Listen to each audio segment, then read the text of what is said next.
Salut tout le monde, on se retrouve pour une nouvelle vidéo sur ma chaîne et aujourd'hui je vous présente un être un peu spécial. Comme vous pouvez le voir, il a une grosse tête et il a les yeux bleus. Il s'appelle Janiscan Dansant et c'est mon poney. Donc aujourd'hui on se retrouve pour du coup ce qu'on peut qualifier peut-être de story time. Je vais vous raconter du coup l'histoire de Janiscan et la mienne, ce qui fait que nous sommes devenus amis, pourquoi il est à moi, etc. Ce que nous avons vécu depuis que je l'ai. Et voilà, je vais lui faire un petit pensage et on se retrouve tout de suite à l'extérieur pour vous raconter tout ça.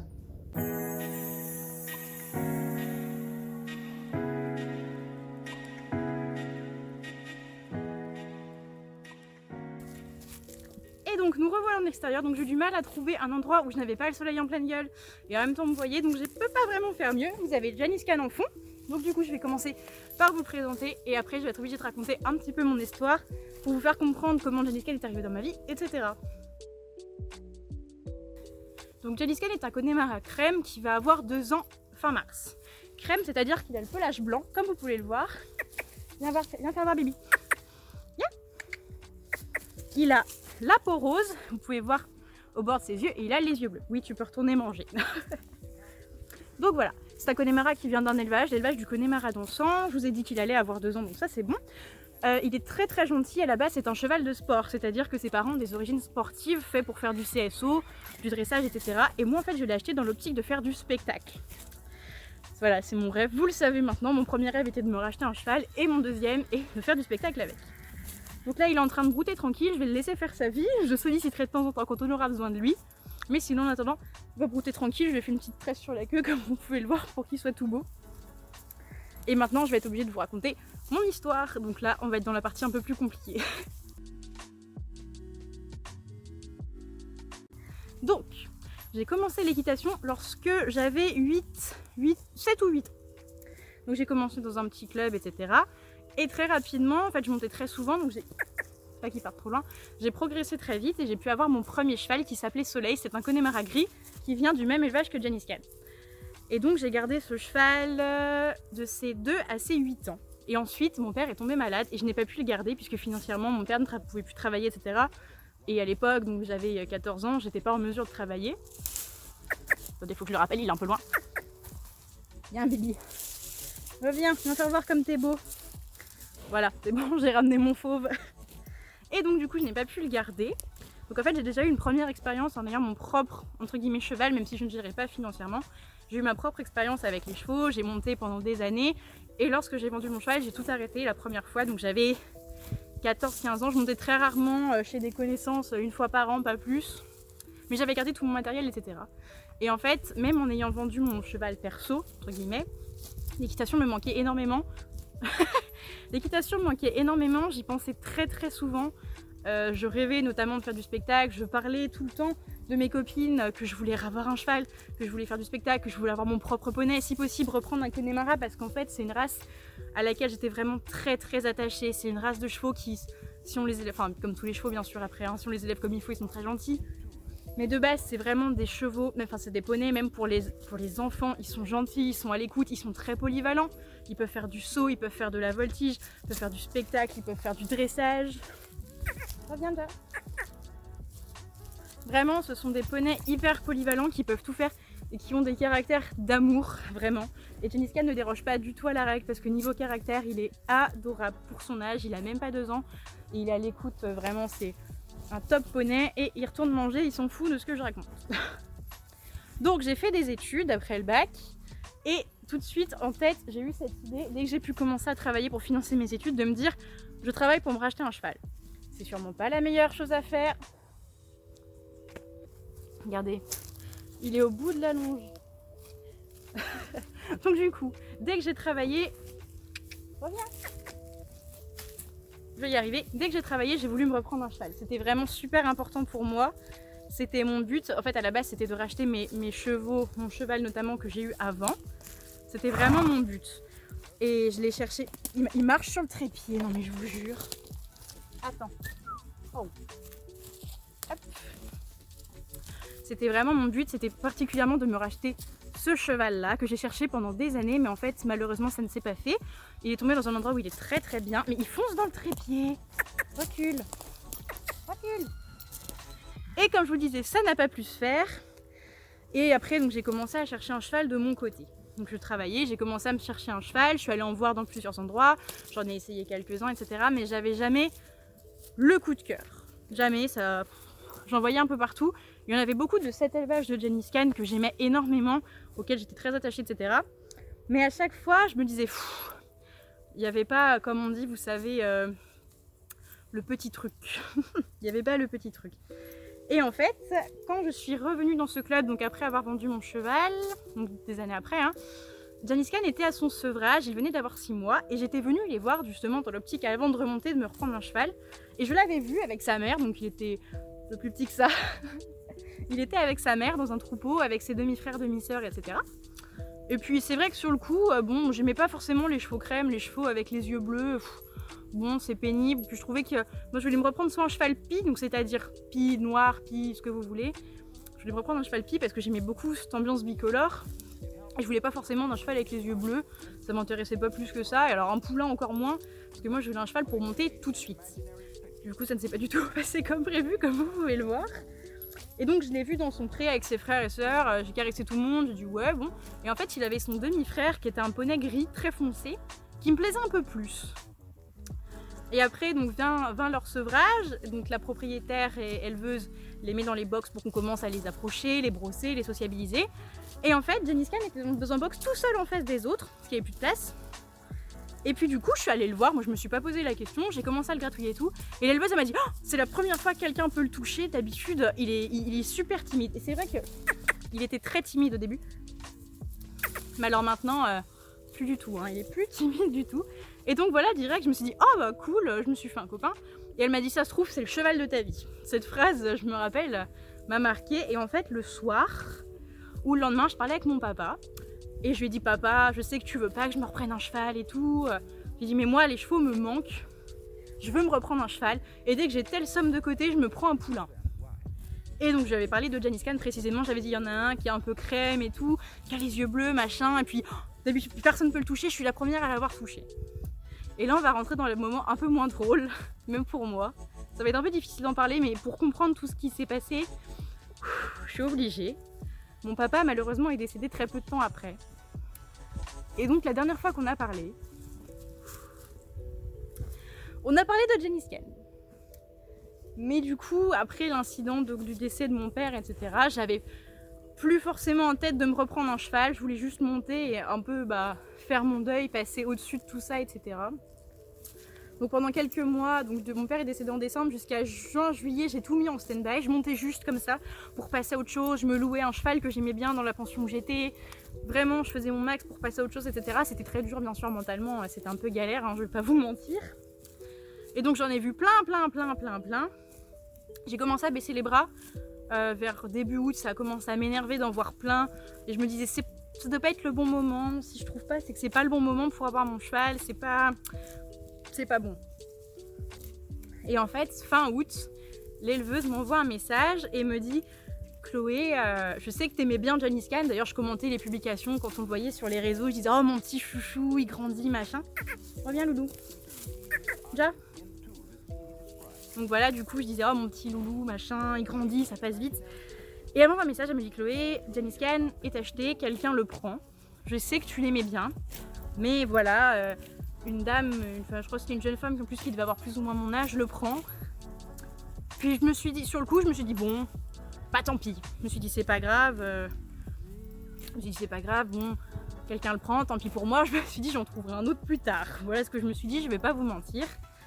Et en fait j'étais avec une collègue à ce moment-là, Madison Big Up.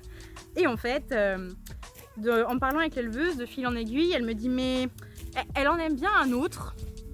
Peut-être que je peux réussir à lui faire prendre l'autre, donc c'était son demi-frère, le gris que j'aimais bien à la base. Elle m'a dit peut-être que je peux réussir à lui parler de ce cheval, et peut-être toi, du coup, te faire réussir à prendre Genghis Khan.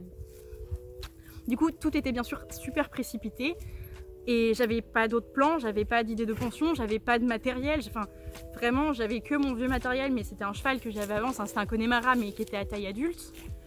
Donc vraiment, j'avais rien pour accueillir un poney.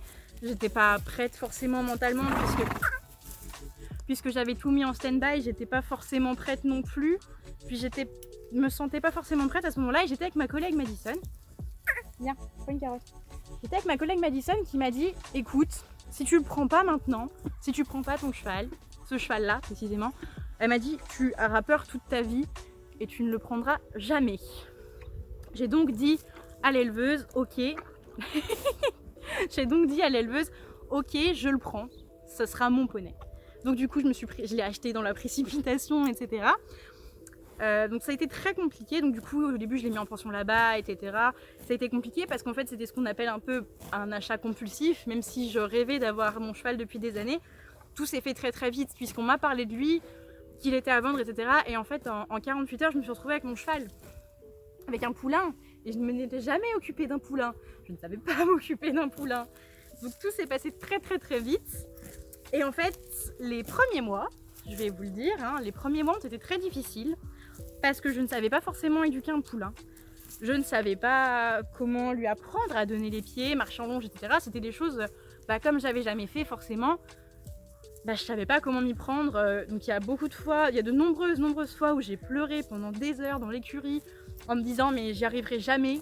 Et j'arrivais pas à voilà, je vous le dis, je n'arrivais pas à m'attacher à lui au début, puisqu'en ayant eu mon propre cheval des années avant et en ayant dû le vendre, même si c'était mon poney, j'avais du mal à m'attacher, puisque je me disais tout simplement, on sait pas, peut-être qu'il va repartir, peut-être que... Donc voilà, ça a été très compliqué pour moi de m'attacher à lui. Et encore plus lorsqu'est arrivé le mois de janvier, où j'ai eu un gros coup au moral, et où je me suis dit, de toute façon j'y arrive pas, je suis nulle, il m'aime pas, je l'aime pas, pourquoi je me fais chier à le garder?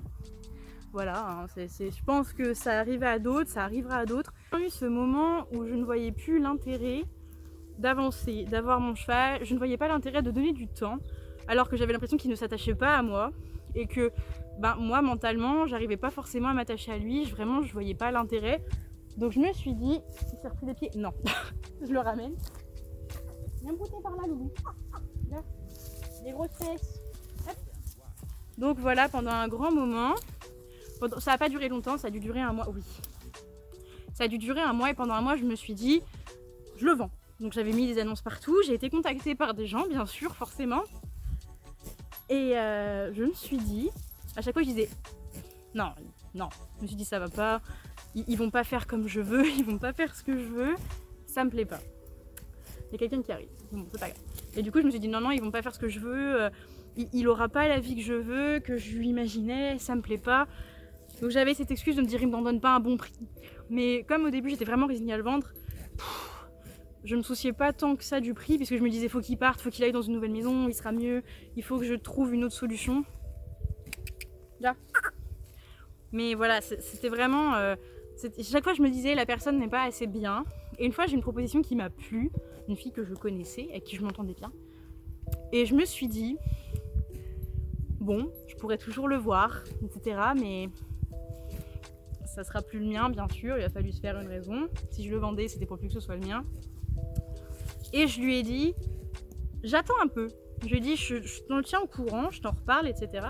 Il me gratte. J'ai dit, mais j'attends un peu.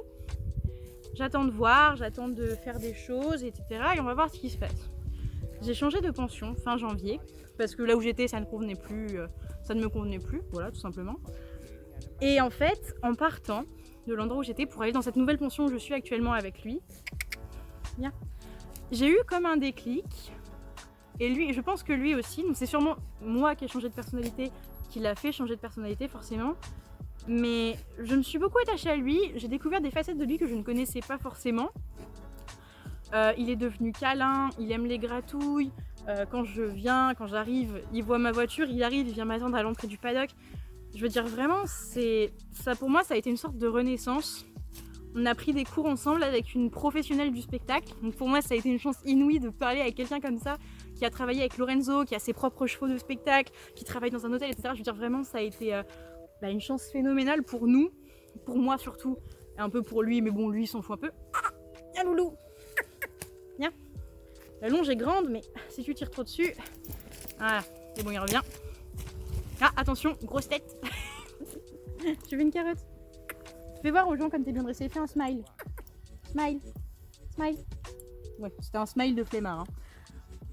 Et donc voilà, bref, je sais plus où j'en étais. Ah oui, on a pu prendre des cours avec une personne du spectacle. Et ça a été une révélation pour moi. Et je l'ai vu se dévoiler et offrir des choses que je ne pensais pas qu'il m'offrirait un jour. Des moments en liberté absolument phénoménaux. Comme vous... Oui, c'est toi la star aujourd'hui. Des sourires, enfin je veux dire vraiment... j'ai vraiment, mais c'est moi qui parle. Vraiment, il s'est dévoilé à moi. Et j'ai beaucoup moins peur maintenant. Je n'ai plus cette peur qui parte. Oh, tu veux brouter juste là? Brouter juste là, bon. J'ai plus cette peur qui parte. Et j'arrive, même si c'est encore un peu... De temps en temps, j'ai encore des petits coups de mou où j'ai un peu du mal. J'arrive à m'attacher à lui et à m'ouvrir à lui. Et je pense qu'il s'ouvre à moi grâce à ça. Puisque je m'ouvre à lui, donc il se dit « Oh, elle est gentille, maman, on fait plein de trucs ensemble, en fait. » Et je pense que du coup, c'est grâce à ça que j'ai la chance qu'il s'ouvre et qu'il ait ce comportement de poney aussi adorable. Donc voilà. Voilà notre histoire, voilà l'histoire de Janice Ken et de moi. Qu'est-ce que je peux vous dire d'autre? Donc du coup, on a commencé les tours de spectacle, donc il a appris à sourire. Vous avez vu que c'était un gros flemmard. Hein. Niveau personnalité, viens par là. Viens, on parle de toi là. Mais de toi directement, tu peux faire voir comme t'es fort. On n'a rien à cirer. Allez. Voilà, là on parle de toi, c'est le moment que tu fasses ta star. On n'a rien à faire, il veut bouffer. Du coup, on a commencé à prendre les tours, donc il a appris à sourire. Donc c'est pas grand chose, mais c'est un petit tour super mignon et super sympa, je trouve. Sinon, on travaille en liberté déjà. On fait des petites promenades. Là, on en a fait 2 cette semaine. On a fait 2 cours avec Marion. Sinon, je pense que je vais rester sur 2 promenades et une séance de travail à pied en liberté. Mais voilà, du coup, on essaie de varier. Là, il est en train de brouter. Donc quand on se promène, on fait de grands arrêts broutage. Parce que ça lui fait du bien. Il aime bien, puis c'est un jeune, il a même pas 2 ans, donc il faut pas lui envoyer trop d'infos d'un coup. Qu'est-ce que je peux vous dire d'autre? Écoutez, je pense qu'on a fait le tour, ça sera un poney de spectacle. Nous avons un TikTok, je vous affiche directement mon nom en bas. Je vous laisse aller voir, donc j'ai pour le moment, hein, à le moment où je vais sûrement sortir cette vidéo, vous allez avoir 1 ou 2 TikTok. C'est-à-dire que vraiment, j'ai du mal à me faire à l'interface et je sais pas comment faire des vidéos intéressantes. Sinon, vous avez mon compte Instagram habituel, donc Minerva Pets. Et sinon, j'en ai ouvert un spécial pour Janice Ken. Si vous voulez suivre ses histoires à lui, je vous affiche le nom en bas. C'est Janice Ken dans 100, tout simplement. Vous pouvez suivre du coup nos bilans de séances, nos promenades, etc. Vous avez même son alimentation. Vous avez plein de choses. Qu'est-ce que je peux vous dire? J'arrête pas de dire ça. Je pense que je vais conclure en vous disant quelque chose qui est très important pour moi. C'est que pour être bien à cheval et avec son cheval, hein, c'est de s'entourer des bonnes personnes qui vont vous faire du bien. De trouver des gens qui vont vous mettre en confiance, qui vont vous permettre de vous ouvrir. Moi je vous dis, j'ai eu beaucoup de mal. Et de changer d'écurie. Donc là où je suis, vraiment la personne m'a aidé à m'ouvrir. Mais c'est ta queue mal élevée. La personne m'a aidé à m'ouvrir, à offrir, à donner mon cœur entre guillemets à mon cheval. Les cours m'ont permis moi de prendre ma place de leader et de plus me dire ah bah il est gentil machin. Enfin, quand on dit leader, attention, hein, ça veut pas dire lui faire péter des grands coups de cravache ou je sais pas quoi. Être leader, ça veut dire lui dire je décide, je te mets un cadre, c'est-à-dire tu ne peux pas me marcher dessus, me sauter dessus, ce que vous voulez. C'est mettre un cadre vraiment, lui dire je te demande ça gentiment, dans le calme, je suis claire avec toi. Et moi j'attends juste qu'en échange tu me respectes, si vous voulez. Je sais pas trop comment vous expliquer, c'est ma première vidéo sur les chevaux et du coup j'ai un peu du mal. Mais voilà, ça m'a appris donc moi à m'affirmer un peu parce que je lui ai laissé peut-être un peu trop prendre le dessus sur moi. Donc du coup voilà, je lui ai appris à rester à sa place, à moi me mettre à ma place. Donc ma place, leader c'est peut-être le mot est peut-être un peu fort. Quoique non, le leader c'est quelqu'un qui, ce n'est pas un chef, le leader c'est quelqu'un qui sait aider ses troupes et soulever ses troupes. Et je pense que c'est ce qui nous va bien. Parce que Janice Ken et moi on s'aide mutuellement, lui il m'aide à avancer dans mon deuil puisque du coup c'est, pour moi c'est, comment dire, c'est le dernier cadeau, c'est, attendez, hop, hop. La dernière fois que j'ai parlé à mon père, j'ai parlé de lui, je veux dire c'est vraiment, c'est mon âme sœur, j'ai pas d'autres mots. Je saurais même pas comment vous dire cette relation un peu forte et bizarre en même temps de me dire la dernière fois que j'ai parlé avec mon père, je parlais de lui. c'est fort. Et bien sûr, quand mon père est décédé, on a touché, vous savez, les petites indemnités Enfin, vraiment pas grand chose, hein. Mais ça m'a aidé du coup à m'offrir mon cheval. Enfin, je veux dire, c'est plein de choses où on se dit il n'y a pas de hasard. Et que si Janice Khan est dans mon cœur, sur ma route aujourd'hui et dans mes mains, j'ai envie de vous dire, j'ai peur qu'il se prenne les pieds. C'est parce que ça devait se faire comme ça et je me dis peut-être que c'est mon père qui me l'a envoyé. Des petites choses comme ça où on sait pas trop ce qui se passe, c'est le destin, c'est tout. Voilà, donc je vous remercie d'avoir écouté cette vidéo où je me dévoile peut-être un peu trop. de cette vidéo du coup je me dévoile, où je dévoile un peu mon poney, je raconte un petit peu mon histoire aussi. Je vous remercie de l'avoir suivi. Si vous avez des questions, vous savez, vous pouvez me les poser dans les commentaires, je réponds à tous les commentaires. Vous pouvez venir sur mes Instagram, du coup le mien perso ou celui de Janice Khan. Avec grand plaisir, on regardera tous vos commentaires, on aimera tout, on vous répondra à tout sans problème. Et puis je vous dis à la prochaine pour une nouvelle vidéo, peut-être avec Janice Khan, peut-être sur autre chose. N'hésitez pas à me dire dans les commentaires ce que vous attendez. Allez, salut!